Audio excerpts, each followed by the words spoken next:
は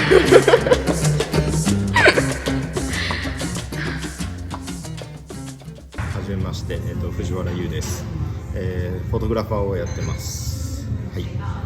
でいいですか？はい。で、ちなみにいついらしたんですか？来たのは2001年かな。2001年。じゃあ21、2年。1、2年、でフォトグラファーって日本にいる時から始めてたんですか？高校卒業してから来たんで、で最初は大学に行って、ロンドンで？ロンドンで。何勉強したんですか？グラフィックデザインを実は勉強して、でその後よくある卒業の時になったら全然違うことをしてるっていう、なんか立体のものとかコンセプチュアル的なものを作ってて、こうグラフィックを勉強してグラフィックデザイナーもちょっとやってて、で他のいろんなことをやっていくうちにやっぱりなんか写真やりたいなっていう気持ちになって、卒業してから写真はずっと昔から趣味でやってて、やっぱちょっと親の影響とかっていうのもあって、親の影響？うちの父親もフォトグラファーなんですよ。でだからこそ、その写真家になるなっていうことはなるなっていうことはよく言われてて、どうしても親の七光であったりとか、あと同じ苦労をしてほしくないっていうことで、自分もある意味なるつもりはなかったんだけど、こうグラフィックを勉強してグラフィックデザイナーもちょっとやってて、で他のいろんなことをやっていくうちにやっぱりなんか写真やりたいなっていう気持ちになって、でどうせやるんなら全く違うことをしよう、例えば自分の親がやってることとかお父様っていうのはどういう写真撮ってるんですか？あれですね、コマーシャルです。ファッションもやってたし、室内もやってたし、フードもやってたし。過去形なんですか？やっています。そうなんだ。じゃあ有名な方なんですか？いやかなりそんなことはないですよ。神戸なんで、関西神戸出身です。で神戸メインでやってます。じゃあ今度調べてみます。なんか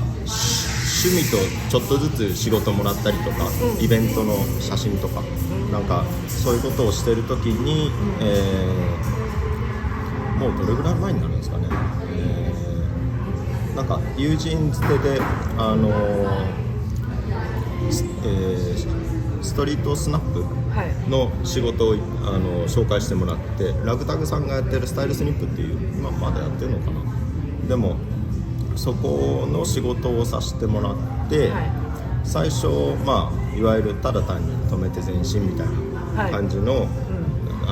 撮ってて、でこれだけじゃあんまり面白くないなと思って、なんかその頃ちょうど最初のなんかストリートスナップみたいなのがこうだんだんとなんていうかな、ポピュラーになってきて、人気になってきてるっていう感じのことで、時で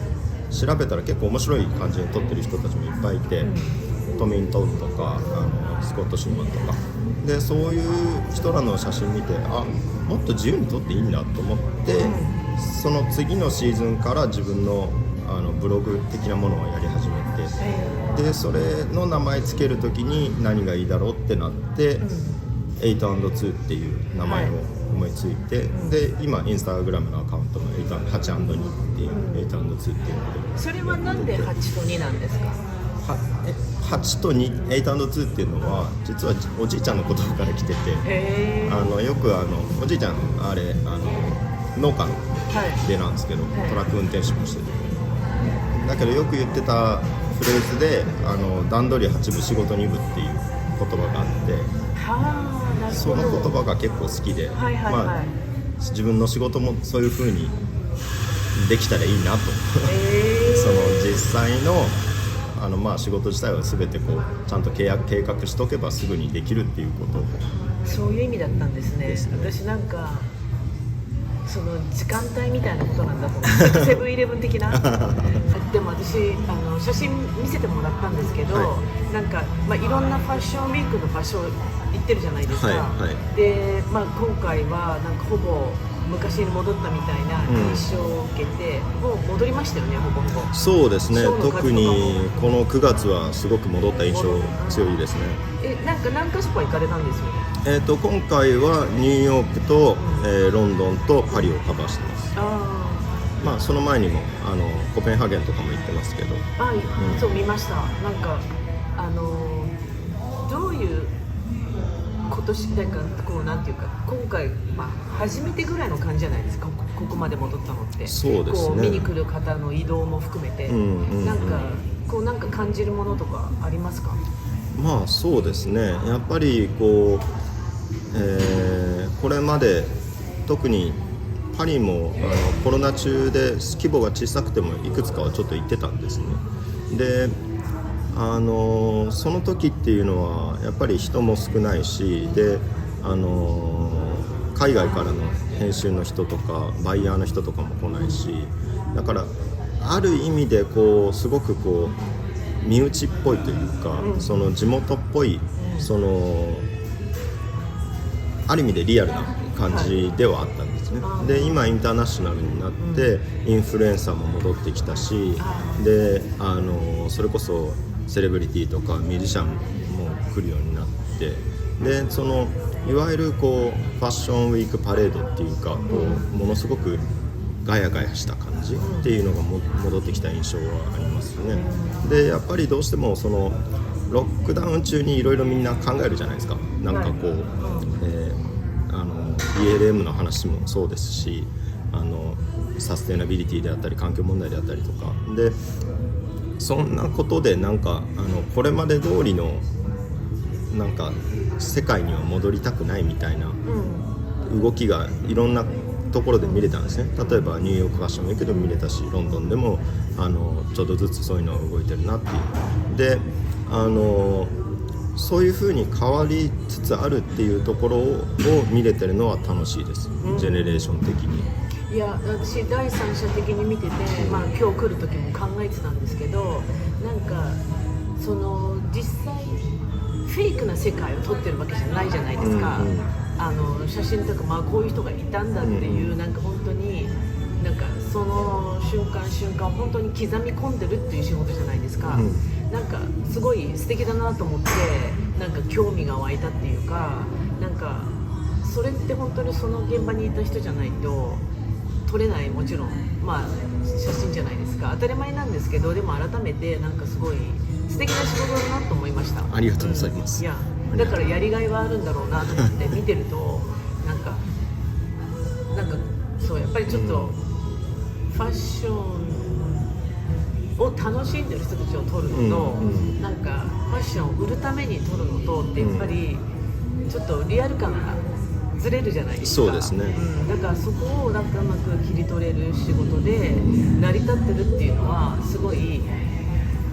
良くないですか、良くないですか。なんかどうしてもストリートスナップっていう、まあ、今はストリートスタイルとかっていうのが名前がもっと定着してますけど、それのいわゆるメインになるものがものすごくコマーシャルなんですね。でこうものすごく虚構な世界を作ってかっこよく撮って物を売るというか、ですごくそれって消費的だなと思ってて、でやっぱり自分はなんか撮るんだったらちゃんとなんかこう2週間後でも1ヶ月後でも何年後でもちゃんと見れる写真を撮りたいなと思ってて、残るというか、だからそのある意味ですごくこうクライアントもかけられちゃうんですけど、まあでもそうですね、好きじゃないとやってられないですね。でも日本って昔からなんていうんですか、そういうストリートカルチャーを雑誌で見るみたいなことってあったじゃないですか、ストリートとかフルーツとか、フルーツとかまさに、あとそれじゃなくても普通の一般の雑誌でもそういうページがなんか 2,3 ページあったりとかして、そのストリートから刺激をもらうっていうか、なんかそういうクラブとか出かけるっていうことではなくて、なんかそういう意ンスピレーションの取り方って昔からあると思うんですけど、そうですね。だからマーケット、そういうマーケットっていうか、そういうのも割と日本って多い方なんですか、世界に比べて。そうですね、やっぱりストリートスナップっていう文化が確かに昔からしっかりありますからね。ありますよね。それこそすごい今から考えたらストリートスナップって言って日本の地方で分けてやってたりとかもありましたよね。名古屋とか駅前とかでカップル捕まえて写真撮ったりとか、そういうことですよね。なんか名古屋、大阪、東京とか福岡でやっぱスタイル違って出てるっていうのは面白いなとは思いますけどね。確かにそうですよね。だから逆にイギリスでそのストリートスナップを見ようと思ったら、多分 Vogue.com とかに行って、なんかたまにそのファッションウィークの時に歩いてる人たちパラパラって撮るじゃないですか。なんかそこしか思いつかないんですよ。なんかそういう雑誌もないしっていうか、まあ確かになんかそうだからやっぱり日本人ってそういう意味でも豆っていうか情報収集が豆かなっていう感じはしますけど、なんか、まあ、そうですね。それとそういうことに対して結構貪欲ですよね。その海外とか海外だけじゃなくても、でも外をそうやって写真撮ってってなんかこうそういうストリートを撮るニューフェイスみたいな人とかもやっぱり気がつくんですか？あ、この人新しい人だなみたいな。気がつきますね。なんか人種とかって中国人増えてきたなとか、なんかそういうのってあるんですか？一時期は韓国の子たちすごい増えましたね。なんかそれが結構韓国のテレビ番組とかでストリートスナップトーナメントみたいなのもあったりとかして、ものすごくこう、どう言ったんですか、人気が出たというか、みたいですね。ただこうなんかビジュアルがいいかな、それを収めるタイプと、その有名人を取っとかないかっていう、そこでも分かれるってことですよね。分かれますね。そうですよね。とかわざわざ一時期はそれこそなんかこうどこどこのエディターだからとか、そういうちょっと偏った撮り方をしてる人とかもいたりとか。いますよね。そうですよね。さあそこにもやっぱりテイストが出てくるんですもんね。出ますね。なるほど。面白い。いや面白いです。でそれも全部フィルムで撮ってるってことは何台も持っててすぐもう人が来たら撮らなきゃいけないじゃないですか。それを見逃さないように一応いろいろ全部フィルムを仕込んだカメラを何個か持って待ってるってことですか？普段は1個もしくは2台で撮ってますけど、まあフィルムの替えは早くなりましたよ。ですよね。その時にあります全然あります。行っちゃったみたいな、追っかけたりとかするんですか？時もあります。でもあんまりこうなんというか走ったりとかするの嫌なんで、だいたいこの辺にフィルムなくなりそうって思ったら、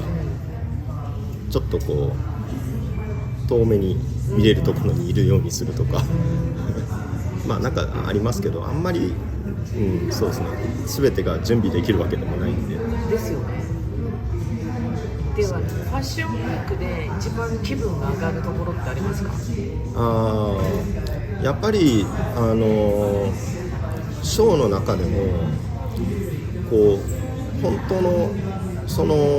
ブランドのフォロワーが来てるショー、そのブランドのファンであったりとかで、そのブランドの、友達とか他のショーとか他の街で絶対見ないような人たちが来てるショーは面白いです。テンション上がります。例えばニューヨークだったら、なんだっけ、まあパペット&パペットは割と来てたかなと、あとパペット&パペット、すごい、ふざけた名前ですけど、初めて聞きました。とかフード2回重ねるのは流行ってますね。覚えやすいっちゃ覚えやすいですね。あとバーガンとか、そこの洋服を来て、みんなでガーッと来るってことですか？そうですね。なんかやっぱりいろんな都市回ってて、その同じ人ばっか見てても面白くないし、なんか本当のおしゃれな人とかが来てると、ただ単に服借りましたみたいなのってやっぱり撮ってても面白くないんで、その人がちゃんと本当に好きで着てる服を撮れるのがやっぱり楽しいですね。まあお金もらって来てます芸能人っていう人が結構いますよね。そうですね。それよりもリアルな人の方が面白いし、そういうスタイルの方が好きっていうことですよね。そうですね。ちゃんとその人のスタイルが見れた方が撮りがいはありますね。じゃないとね、別にストリートじゃなくていいじゃんっていう話になっちゃうから。このカメラをよく使ってるんですか？これがメインで使ってるカメラです。フィルムで撮ってる。フィルムですね。ライカ MP っていう。ライカ MP。はい、35ミリ。結構古いですね。そうですね。でもこれ年代としては多分80年代90年代ぐらいじゃないかなと思うんですけど。買った時は新品だったんですか？いや、譲り受けてます。あ、なるほど。これでうちの父親が自分を撮ってました、小さい頃。あ、お父さんからの？そうです。ああ、素敵。それを譲り受けてます。ああ、そうですよね。なるほど。じゃあ今日はありがとうございました。じゃあまたよろしくお願いします。